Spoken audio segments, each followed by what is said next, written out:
नमस्कार दोस्तों, भारतीय संस्कृति में आप सभी का बहुत बहुत स्वागत है। कई साल पहले स्वर्ग में 9 ग्रहों के बीच में एक सवाल को लेकर झगड़ा होने लगा। ये सवाल यह था, आखिर सबसे बड़ा कौन? सारे ग्रह खुद को बड़ा कह रहे थे।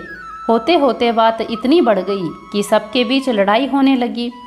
तभी इस बात का फैसला करने के लिए सभी ग्रहों ने इंद्रदेव के पास जाने का फैसला लिया।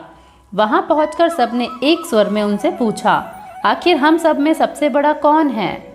इस बात का जवाब इंद्रराज के पास भी नहीं था। इस बात को सुनते ही वो परेशान हो गए। साफ शब्दों में इंद्रदेव ने कह दिया कि आपके इस सवाल का जवाब राजा विक्रमादित्य ही दे सकते हैं। हम सबको तुरंत पृथ्वीलोक चले जाना चाहिए। सबने इंद्रदेव की बात मान ली और सभी एक साथ उज्जैन पहुंच गए। वहां पहुंचकर सारे 9 ग्रहों ने इंद्रदेव से पूछा गया सवाल इस बार राजा विक्रमादित्य से किया। ऐसा सवाल सुनकर राजा भी हैरान हो गए। उनके मन में आया कि हर ग्रह की अपनी एक खासियत है। हर कोई किसी धातु का देव कहलाता है और सबकी शक्ति अलग अलग व प्रभावी है। अगर किसी को बड़ा और किसी को छोटा कह दिया तो बड़ी मुश्किल हो सकती है। सोचते सोचते विक्रमादित्य के दिमाग में एक तरकीब आई। उन्होंने सभी ग्रहों का आसन बनवाकर लगा दिया। हर धातु के गुण के हिसाब से आसन लगाए गए थे, जैसे कि सोना, चांदी, कांसा, तांबा, सीसा, रांगा, जस्ता, अभ्रक और लोहा।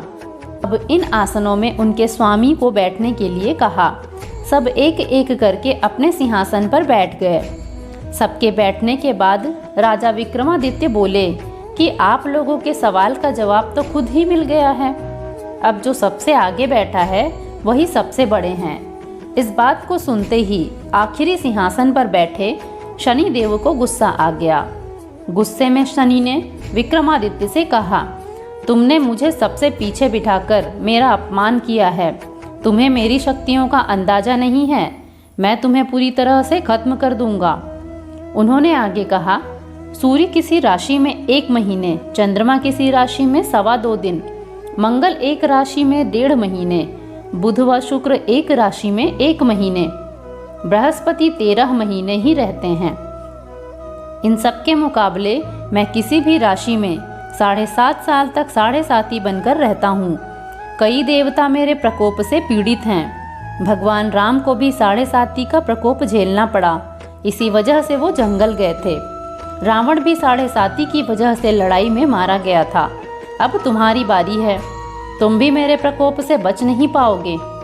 यह सब देखकर अन्य ग्रहों के देवता चले गए और शनि देव भी नाराज होते हुए आगे निकल गए। इतना सब होने के बाद विक्रमादित्य परेशान थे, लेकिन वो पहले की तरह ही अपनी जनता के लिए न्याय करते रहे। होते होते वो आनंद से अपना जीवन जीने लगे। पर शनिदेव अपना अपमान बिल्कुल भी नहीं भूले थे। बदला लेने के मन से एक दिन शनिदेव घोड़ा व्यापारी के रूप में उज्जैन पहुँचे। वहां पहुँचते ही उन्होंने खबर फैला दी कि उनके पास खूब तेज दौड़ने वाले घोड़े हैं। इस खबर के मिलते ही राजा ने घोड़े का ख्याल रखने वाले अश्वपाल को कहा कि जाओ उससे घोड़ा खरीद कर ले आओ।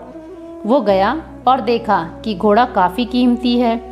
फिर विक्रमादित्य खुद गए और एक ताकतवर घोड़ा पसंद कर लिया।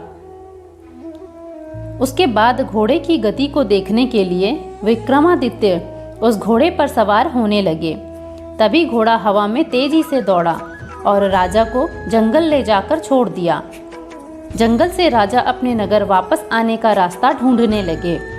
उन्होंने कई घंटों तक रास्ता ढूंढा, लेकिन उन्हें रास्ता नहीं मिला और वो भूख प्यास से तड़पने लगे।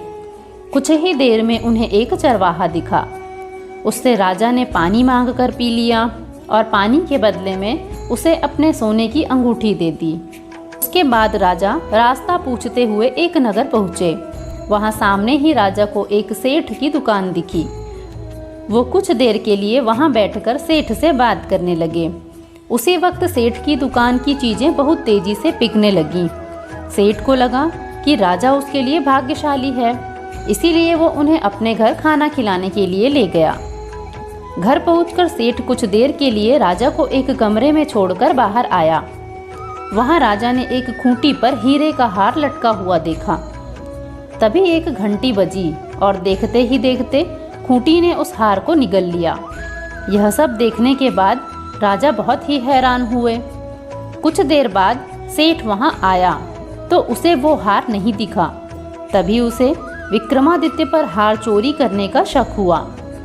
सेठ ने इसकी शिकायत उस नगर के राजा को कर दी। सैनिक विक्रमादित्य को जंजीर में जकड़कर उस राज्य के राजा के पास लेकर गए। राजा ने विक्रमादित्य से पूछा, वो हार कहाँ है? उन्होंने जवाब दिया, उसे वहां की खूंटी निगल गई जिसमें वो हार टंगा हुआ था। इस बात को सुनते ही राजा गुस्से से लाल हो गए। राजा जवाब से संतुष्ट नहीं थे, इसलिए विक्रमादित्य को हीरे के हार का चोर घोषित करते हुए हाथ पांव काटने की सजा सुना दी। सैनिकों ने राजा का आदेश मानते हुए विक्रमादित्य के हाथ पांव काटकर उसे सड़क पर यूं ही छोड़ दिया। सड़क पर इस तरह से पड़े हुए विक्रमादित्य को कई दिन हो गए थे। एक दिन तेली को उन पर दया आई और उन्हें अपने घर लेकर चला गया।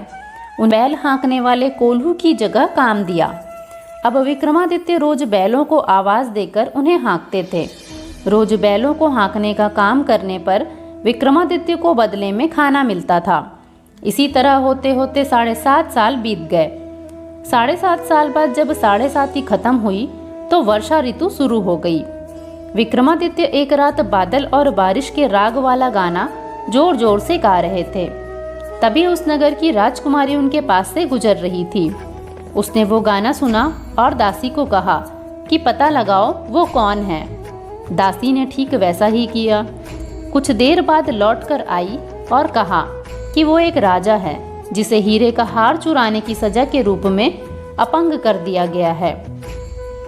राजकुमारी को उसका बादल बारिश के राग वाला गाना बहुत पसंद आया था, इसलिए उसने अपंग राजा से शादी करने का फैसला किया। इस बारे में जब राजकुमारी ने अपने माँ बाप को बताया तो उन्होंने इस रिश्ते से इनकार कर दिया। विक्रमादित्य के संगीत पर मोहित होकर उस राजकुमारी ने जिद पकड़ ली कि वो शादी करेगी तो विक्रमादित्य से ही, वरना वो अपने प्राण त्याग देगी। बेटी की जिद के आगे हार कर उन्होंने शादी विक्रमादित्य से उसकी करवा दी। शादी के बाद राजकुमारी भी विक्रमादित्य के साथ तेली के घर चली गई। विवाह की रात को ही विक्रमादित्य के सपने में शनिदेव आए और कहा कि अब तो तुम्हें मेरे प्रकोप का पता चल ही गया होगा। अपने दंड की सजा मैंने तुम्हें इस तरह से दी है। सपने में ही दुखी राजा ने शनिदेव से माफ़ी मांगी और प्रार्थना करते हुए बोले, आपने मुझे जितना दुख दर्द दिया है उतना किसी और को मत देना। विक्रमादित्य की प्रार्थना सुनकर शनिदेव को अच्छा लगा।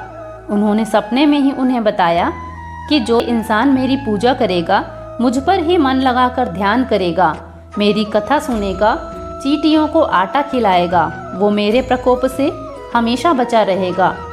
साथ ही मैं उसके मनोरथ भी पूरे करूँगा। सपने में यह सब देखते ही विक्रमादित्य की नींद खुल गई और उनके हाथ पांव भी लौट आए। अपंगता से छुटकारा पाकर वो बहुत खुश हुए। उन्होंने मन से शनिदेव को धन्यवाद दिया। इसके बाद विक्रमादित्य ने अपनी पत्नी को शनिदेव के प्रकोप की पूरी कहानी सुनाई। तभी सेठ को भी पता चल गया कि वो अपंग इंसान राजा विक्रमादित्य है। उसने दौड़कर राजा से माफ़ी मांगी। राजा ने भी उसे माफ़ कर दिया, क्योंकि उन्हें पता था कि ये सब कुछ शनिदेव की वजह से हो रहा है। सेठ ने दोबारा विक्रमादित्य को अपने साथ घर चलने के लिए कहा। वहाँ सब मिलकर खाना खा रहे थे।